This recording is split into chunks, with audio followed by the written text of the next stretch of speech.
Irmãos e irmãs, bom dia.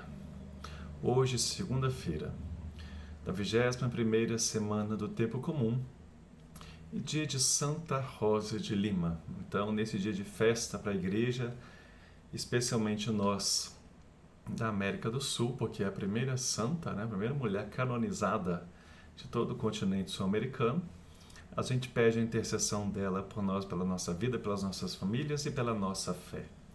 Hoje, o Evangelho é de São Mateus, capítulo 13, versículos 44, 45 e 46. Ouçamos. O Senhor esteja convosco, Ele está no meio de nós. Proclamação do Evangelho de Jesus Cristo segundo Mateus. Glória a vós, Senhor. O reino dos céus é como um tesouro escondido no campo. Alguém o encontra, deixa-o lá bem escondido e, cheio de alegria, vai vender todos os seus bens e compra aquele campo. O reino dos céus é também como um negociante que procura pérolas preciosas.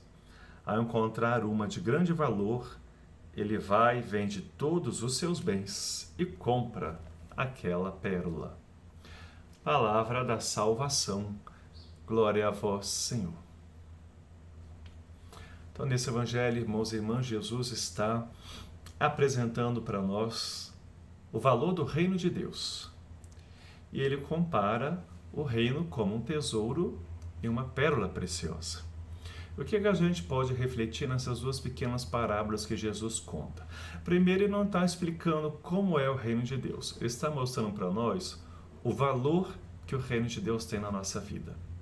E nas duas historietas, nós encontramos elementos em comuns, a riqueza, que é o reino para nós, e algumas diferenças. Na primeira parte da história que Jesus conta, o reino dos céus é como um tesouro que alguém encontrou. Então não é alguém que estava buscando, Era alguém que, no seu dia a dia, na sua possibilidade existencial, teve a graça de encontrar um precioso tesouro. Então a gente percebe que Jesus está nos mostrando que o reino de Deus é algo acessível para nós, porque é algo que está presente no meio de nós, é algo que está na nossa vida e que muitas das vezes a gente não percebe, mas que nós podemos encontrá-lo por gratuidade de Deus, por iniciativa de Deus, como na parábola. O tesouro existe, está em algum lugar e alguém o encontra sem procurar. Fruto da gratuidade de Deus por nós.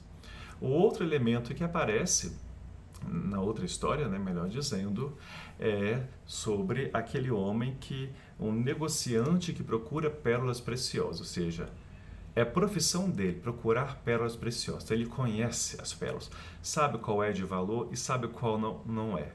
Então, quando ele encontra uma realmente preciosa, ele vende tudo que tem e adquire aquelas. Então aqui a gente observa que Jesus está deixando claro para nós o esforço, o empenho humano para podermos encontrar o reino de Deus, que quem entende o encontra. E o que há de comum nos dois é, além da riqueza, o valor da riqueza, seja como tesouro, seja como pérola preciosa, que o reino de Deus tem para nós, é algo que nós podemos ter acesso a ele, por um lado, pela ação gratuita e amorosa de Deus para nós, que nos oferece esse reino. Por outro lado, nosso empenho, nosso esforço de poder encontrá-lo, porque ele é acessível para nós. Então, iniciando essa semana, nesse mês de agosto, possamos buscar realmente essa graça que Deus nos dá, pensando na grande maravilha que Deus tem a oferecer para nós, que é o reino de Deus. E assim, a gente olha um pouquinho para Santa Rosa de Lima, nossa padroeira da América Latina, em que a gente é chamado a refletir. Eu quero ler um pouquinho aqui de um site da internet que fala da história dela, para a gente reconhecer, um pouquinho dessa história, dessa vida, que com certeza tem muita riqueza para todos nós. Ela nasceu em Lima, Peru, no ano de 1586. E era descendente de conquistadores espanhóis. Seu nome de batismo era Isabel Flores e Oliva, mas a sua extraordinária beleza de criança motivou a mudança do nome de Isabel para Rosa. ao qual ela acrescentou o nome de Santa Maria. Seus pais eram Gaspar e Maria Oliva. Ela era a terceira dos 11 filhos do casal. Os biógrafos afirmam que os pais de Rosa não eram ricos e a família vivia em pobreza e dificuldades financeiras. Gaspar, seu pai, era arcabuz nas tropas do vice-rei e não ganhava um bom salário. Por isso, os filhos cresceram trabalhando. Disse que Rosa desenvolveu muitos talentos manuais, como a costura, o bordado e o cultivo de rosas e flores do seu jardim, com os quais conseguia algum dinheiro para aliviar a penúria da família. Também se conta que confeccionava delicadas flores de papel para servir como decoração, quando não estava costurando e bordando até altas horas da noite para auxiliar no sustento da família. Além de muito bela, Rosa era tida como a moça mais virtuosa e prendada de Lima. Talvez por esse motivo foi pretendida pelos jovens mais ricos e distintos da capital e também de regiões vizinhas. Mas a todos rejeitou por amar a Cristo como esposo. Isso lhe foi motivo de grandes tristezas, uma vez que seus pais viam no seu casamento uma oportunidade de saírem da situação de pobreza em que sempre viveram.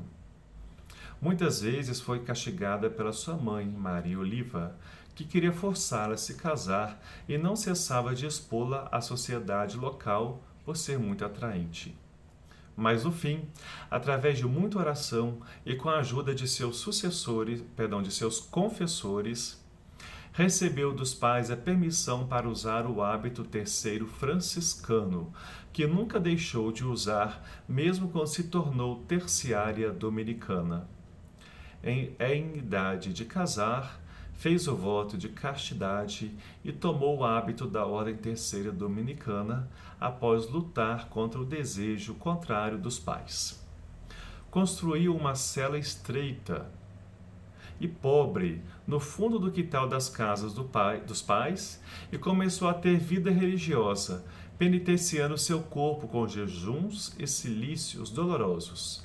E conta-se que utilizava muitas vezes um aro de prata guarnecido com fincos, semelhante a uma coroa de espinhos. Foi extremamente bondosa e caridosa para com todos, especialmente para com os índios e para com os escravos negros, aos quais prestava os serviços mais humildes em caso de doença. Foi uma preciosa amiga e colaboradora de São Martinho de Porres, igualmente dominicano. Segundo os relatos de seus biógrafos e também de amigos que a acompanharam, dentre eles seu confessor, Frei Juan de Lorenzana, por sua piedade e devoção, Santa Rosa recebeu de Deus o dom dos milagres. Ela era constantemente visitada pela Virgem Maria e pelo menino Jesus, que quis repousar uma vez em seus braços e a coroou com uma grinalda de rosas, que se tornou seu símbolo, como vemos em suas imagens e muitas gravuras. Apesar de agraciada com experiências místicas fora do comum, nunca lhe faltou a cruz, como acontece no caminho de todo discípulo de Jesus, a fim de que compartilhasse os sofrimentos do Divino Mestre, sofrimentos provindos de duras incompreensões e perseguições, e nos últimos anos de vida, de sofrimentos físicos, agudas dores devido à prolongada doença que levou à morte em 24 de agosto de 1617, aos 31 anos de idade. Suas últimas palavras foram: Jesus está comigo.